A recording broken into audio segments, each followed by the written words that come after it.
Antonio Pérez fue nombrado secretario del rey el 17 de julio de 1567.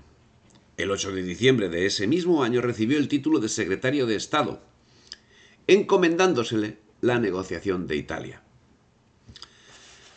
Sus convincentes modales se ganaron pronto la confianza de Felipe II, lo que él aprovechó para conocer a fondo la personalidad del monarca y emplearlo en su propio provecho. Además, los graves sucesos que el rey en su persona sufrió ese año, tanto familiares como fue la conspiración y muerte de su hijo, el príncipe Carlos, y la muerte de su esposa Isabel de Valois, como de Estado, el levantamiento morisco en las Alpujarras y las fuertes tensiones en los Países Bajos, le hicieron un hombre reservado, lo que facilitó el ascenso de influencia de Antonio Pérez, su secretario, secretario de Estado. Cuando en 1573 murió el príncipe de Éboli, él mismo pasó a engrosar el partido ebolista. Y da la coincidencia que con su heredera, con la princesa de Éboli, pues tenía relaciones, parece ser, un tanto afectuosas.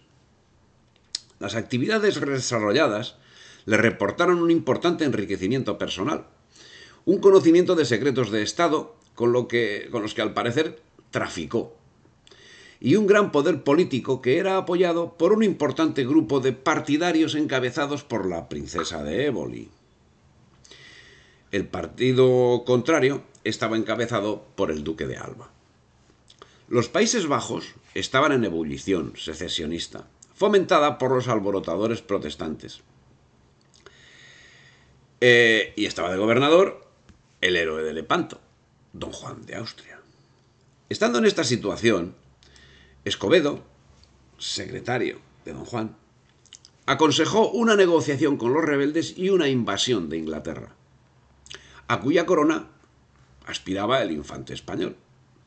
Pero todo esto iba en detrimento de los intereses del mismo pretendiente, de don Juan de Austria, a quien dejaba en entredicho frente a Felipe II en unos momentos en que las relaciones entre los hermanastros eran tensas, precisamente por las aspiraciones que don Juan tenía a coronarse rey de Inglaterra. Para aclarar las cosas, don Juan envió a Madrid a su secretario, que acabaría siendo asesinado por Antonio Pérez en 1578.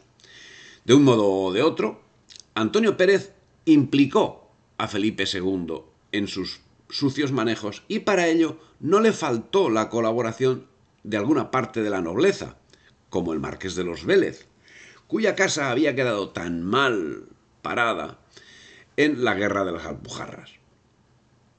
Pero Antonio Pérez, hábil político, se mantuvo en el puesto sorteando la inteligencia de Felipe II, quien en un principio mantuvo su confianza en él. Confianza que fue perdiendo fuerza conforme se complicaba el asunto de la muerte de Escobedo, cuyos familiares no se conformaron con la versión oficial.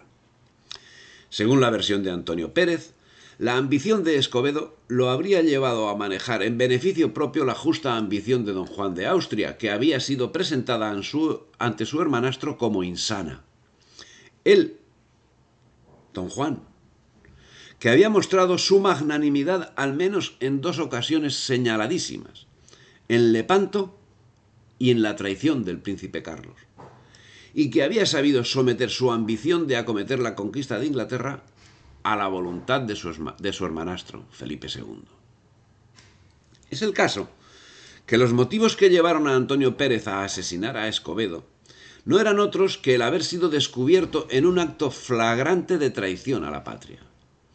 El 31 de marzo de 1578, Escobedo, después de varios intentos de envenenamiento, fue asesinado por unos espadachines en Madrid, junto a la iglesia de Santa María de la Almudena.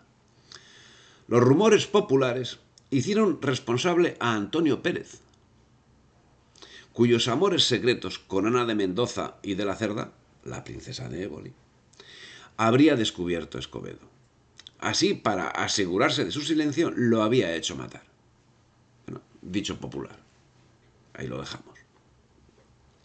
Posiblemente Antonio Pérez era el instigador del crimen, pero por diferente motivo.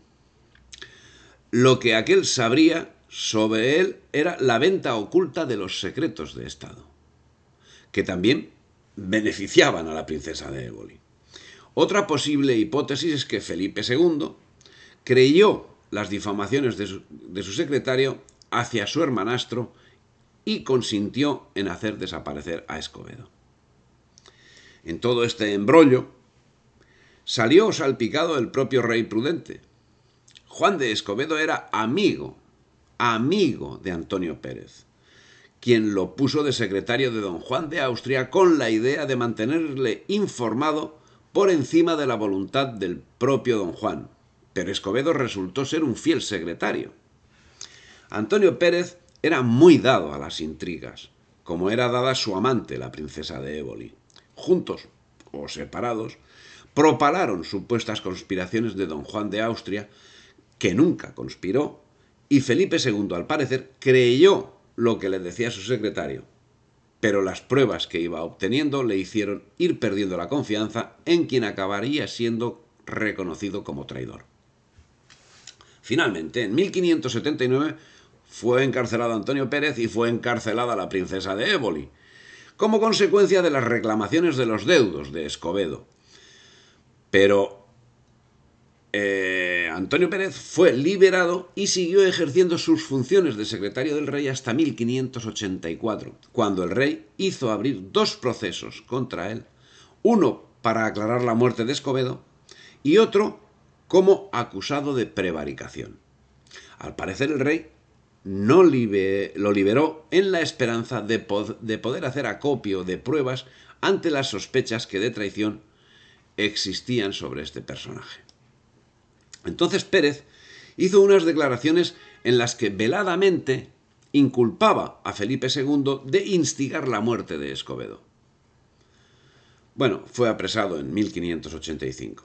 En 1590 escapó de la cárcel y huyó a Aragón, donde al ser arrestado alegó ser aragonés y beneficiario del fuero de la manifestación, con que se liberaba de las leyes de Castilla.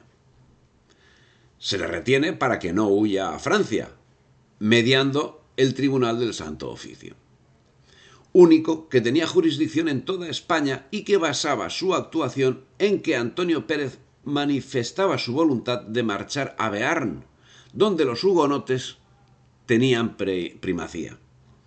A partir de ese momento, las declaraciones de los testigos, citados por la Inquisición, aportaron datos para incrementar la sospecha del contacto de Antonio Pérez con los herejes de Bearn. Finalmente, el propio Pérez confirmó los argumentos de la Inquisición escapando a Francia. Era un traidor y como tal fue perseguido, aunque sin haber obtenido el éxito deseado. Es de destacar que sí, la Inquisición era la única institución con unidad de acción en toda España. Y esa peculiaridad proviene del siglo XIII, cuando el provincial de los dominicos de Castilla, por greve del Papa Inocencio IV, quedó nombrado provincial de España con capacidad para nombrar inquisidores en todos los reinos. No obstante, como ya ha quedado señalado, en Castilla no existió Inquisición hasta el siglo XV. Si bien Juan Antonio Llorente afirma lo contrario. Sería cuestión de preguntarle al señor Llorente de dónde saca el dato, porque es que no había Inquisición en Castilla. El caso es que por esa peculiaridad, la Inquisición tenía potestad en toda España.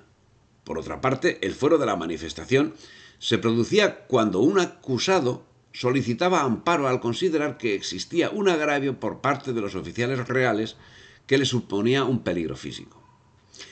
El justicia podía proporcionarle protección mientras su caso era juzgado por jueces competentes y suponía una inmunidad total del acusado. Pero no se aplicaba a toda la población, que dependía de la justicia regia, sino solo a la nobleza. Era así una reminiscencia cuasi feudal a la que se acogió un privilegiado, Antonio Pérez. En estas actuaciones tuvo parte principal el Justicia de Aragón, Lanuza, que pasó a ser su protector. Como una vez muerto sería protector su hijo, que acabaría siendo ejecutado por ese hecho. Y en general la nobleza aragonesa, que estaba soliviantada en defensa de sus fueros.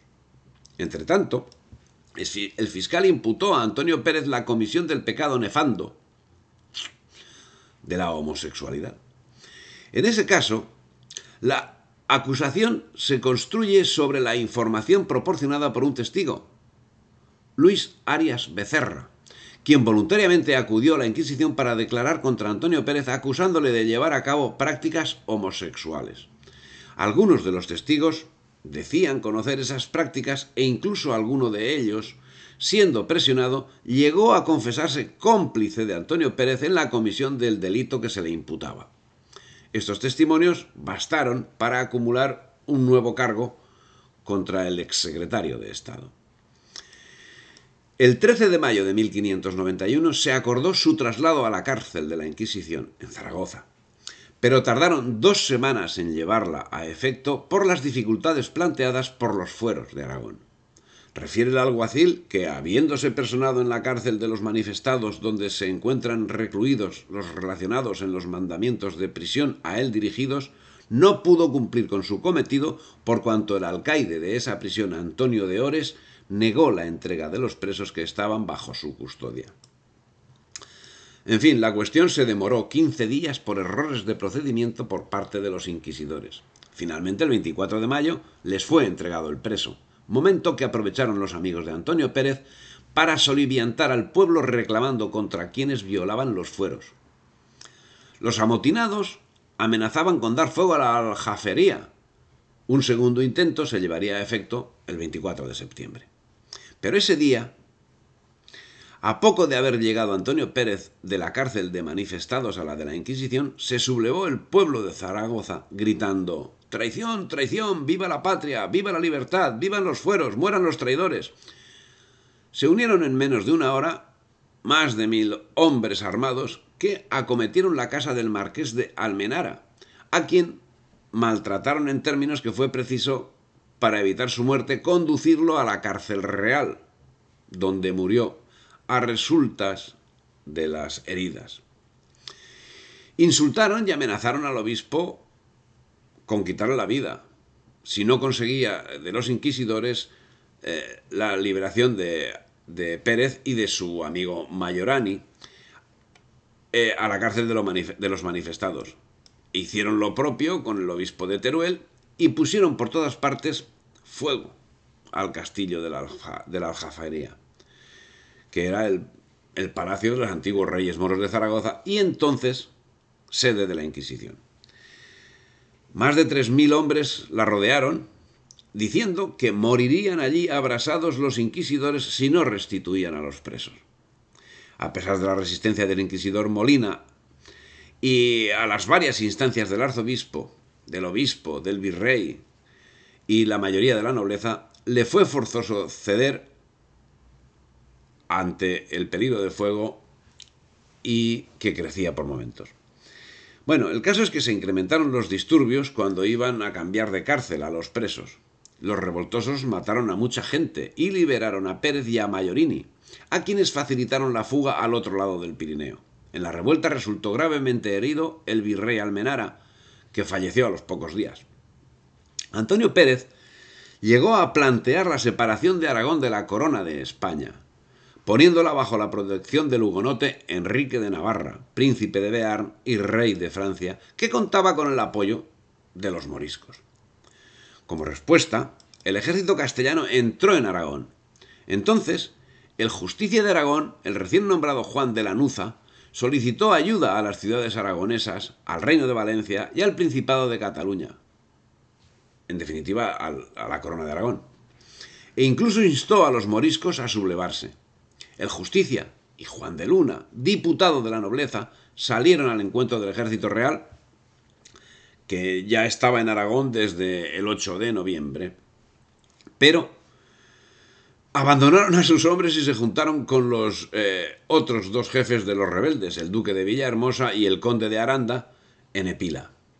Las fuerzas fueristas, que se encontraban sin dirección, se disolvieron y el ejército de Alonso de Vargas entró en Zaragoza sin combatir el 12 de noviembre. El motivo es que el movimiento se circunscribió a Zaragoza, ya que la mayor parte de la población se mantuvo manifiestamente fiel a la corona. Por su parte, Antonio Pérez se confabuló con Francia y posteriormente se confabuló con Inglaterra, a quienes confió importantes secretos de Estado que naturalmente fueron utilizados contra España, política y militarmente.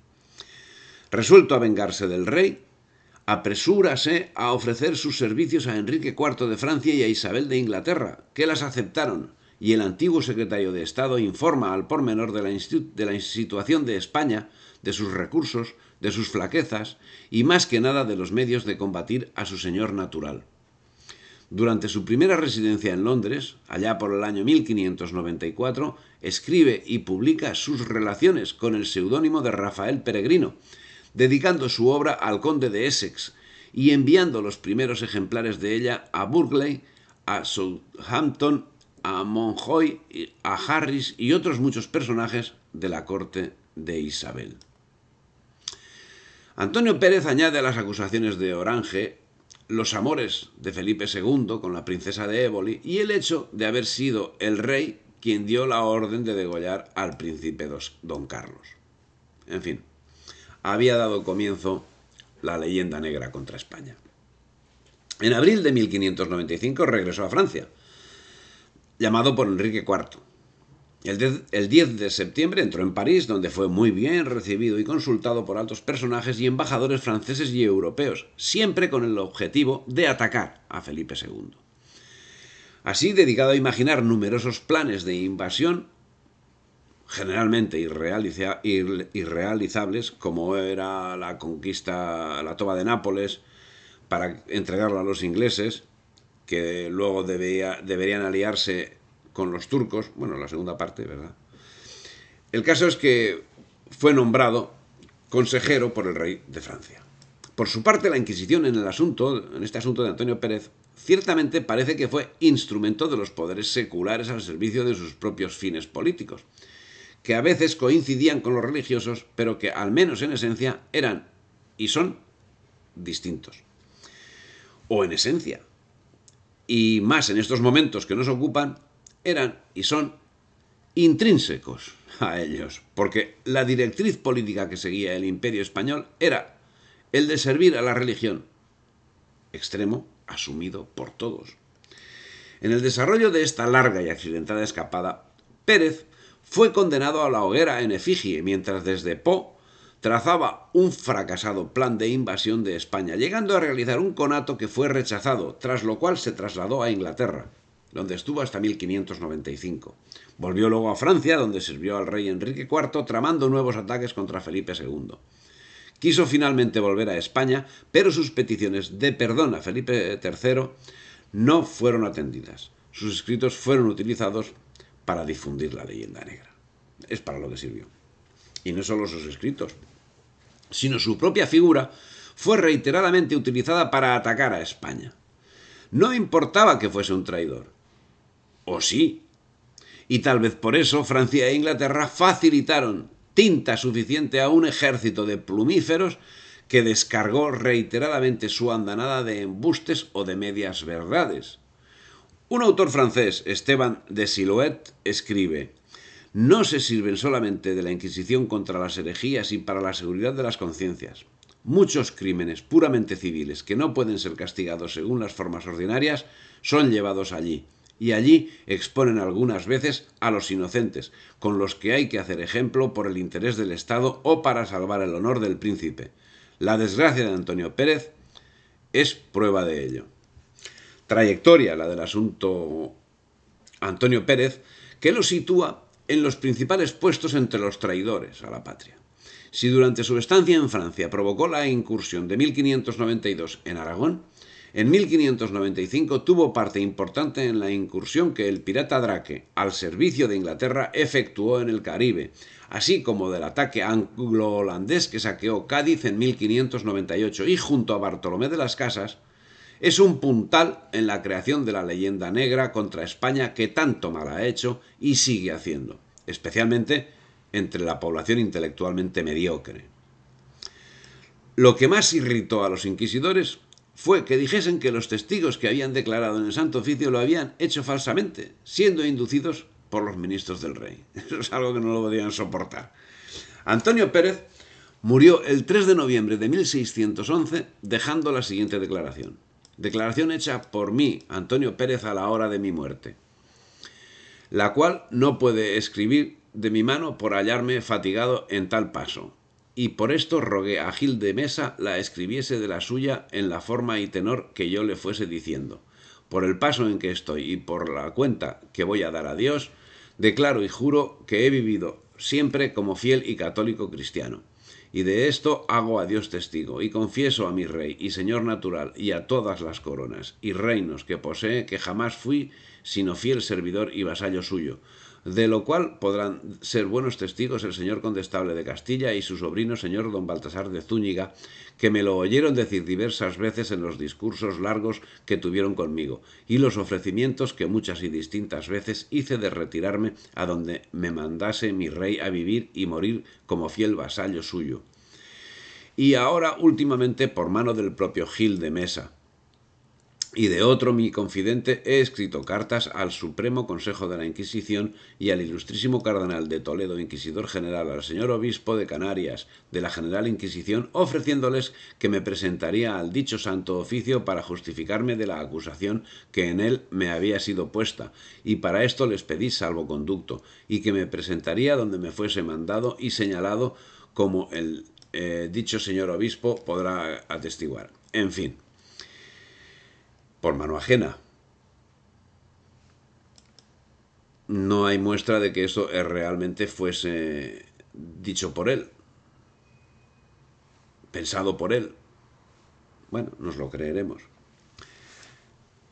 Una declaración dirigida evidentemente a salvaguardar los intereses materiales de sus descendientes. Extremo que consiguió, cuidado. Extremo que consiguió.